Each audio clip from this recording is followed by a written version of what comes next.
Hello everybody and welcome back to another video. Before I get into this, I just wanted to thank everybody for the success of my previous video. It's honestly crazy to me that 50,000 people wanted to hear my thoughts on the matter, and honestly, I don't think that video was very good. I'm not gonna go on a whole tangent, but basically, it's not exactly my best work. I did work hard for it. In this video, I'm going to be going into more detail in regards to the precedent for BIG Games DMCA takedown situation. Now, I feel that it's important when discussing controversial and nuanced topics like this that we understand the timeline and the order of events that took place and also what a DMCA even is. I feel that a lot of people, especially people of a younger age, don't really fully understand, so here's a brief summary of the Digital Millennium Copyright Act. And yes, it'll actually be brief this time and not like half the video like my other video. DMCA information. The Digital Millennium Copyright Act is an act passed by Congress in 1998 to update the then outdated copyright law to the modern era of the internet. But what do I know? Here's the information given right straight from the source of copyright.gov. In 1998, Congress passed the Digital Millennium Copyright Act, DMCA, which amended U.S. copyright law to address important parts of the relationship between copyright and the internet.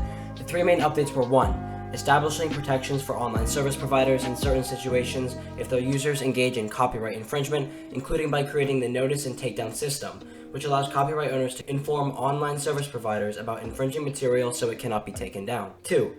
Encouraging copyright owners to give greater access to their works in digital formats by providing them with legal protections against unauthorized access to their works, for example, hacking passwords or circumventing encryption. And 3. Making it unlawful to provide false copyright management information, for example, names of authors and copyright owners, titles of works, etc., or to remove or alter that type of information in certain circumstances. At the time, it was absolutely 100% necessary to protect online service providers from copyright infringement, and it was used as intended. But these days, people have begun to weaponize it for their financial and personal gain. Are big games in the wrong in this situation? Well, I'm sure you're all expecting a concrete answer along the lines of, oh yeah, big games and precedent are big, dumb, stupid. As I mentioned before, this situation is very nuanced and we need to discuss this on a case-by-case basis instead of grouping it all together and describing it in such black and white terms, such as bad and good. There is a massive gray area. A copyright is a legal right that gives the owner the exclusive right to reproduce, distribute, perform, display, and create derivative works of the copyrighted work. In order for a work to be copyrighted, it must be original and fixed in a tangible medium of expression. As you can probably see and tell from that definition, a lot of it is not exactly so objective. What exactly constitutes a tangible medium of expression? This is why things like this are usually handled in the courtroom, but since this has been casted into a spotlight here in the public eye, I will give my opinion. Feel free to disagree. I'm not making this video to persuade you one way or the other. It's not like I'm being paid by Preston or something, especially after my other video criticizing him. A defense of Preston. No, God! No, God, please, no! No! In defense of Preston, I absolutely understand why he would want to take down some of, if not most of these games. It's simply a fact that there are games out there with the intention of essentially copy-pasting, sometimes literally copy and pasting like Control-C, Control-V, the entire game of Pet Simulator X or its other games, and making money off of the work of big games. Pet Simulator Z and those other meme games are a perfect example. While they technically change slight things, they will often charge Robux for that too, and they'll disguise it as like a joke or just a meme.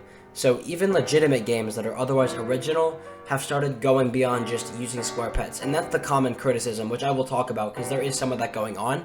But basically, people will say like, oh, the only thing that's similar is that they're squares, when in reality, a lot of these games are just directly ripping off of Preston's work. So almost everything about them is exactly identical. These games are also run by large studios and not indie players that are defenseless and have no way of fighting back.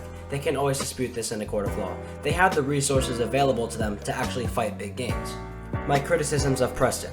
However, as Preston tends to do, he's tried pushing this as far as he possibly can, and he has absolutely made some ludicrous claims that essentially come down to the pets being the same shape just to make some money and take out any competition. That's like any potential competition. And this is the square pet meme and thing earlier, which is true, he is doing that. And this section is quite a bit longer than the other one.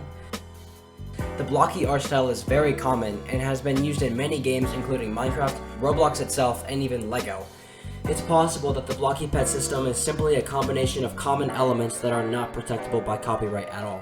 In certain cases of this drama, I would totally agree that the pet designs are too generic to be protected by copyright. It is definitely also worth noting that this has been going on for months behind the scenes.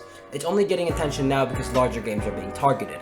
Before the drama itself became widely known, he has gone after small game developers, and that's just a fact. This sets a dangerous precedent where it's almost certain that large top-of-the-food chain game studios will see that Preston is successfully getting away with this and doing this, and begin using this practice themselves, leading to even more false takedowns.